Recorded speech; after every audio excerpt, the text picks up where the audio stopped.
Денеска имав шанса да погледнам и еден од проектите кои што го спроведуваме за да ги подобриме условите за работа.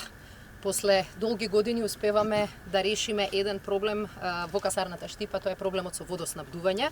И како што гледате, веќе процесот е некаде до половината. Јас очекувам негде до крајот, почетокот на 2020 година, да обезбедиме и санитетска и вода за пиење за сите кои што ќе бидат припадници на армијата во касарната во Штип. Така и ќе продолжиме.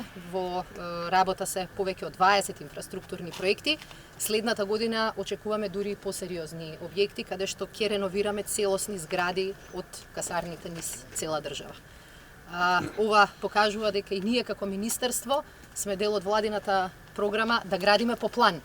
Ако градиме по план, тоа значи дека прво мора да ги решаваме суштинските проблеми. Вода, основна инфраструктура и основни потреби за војската.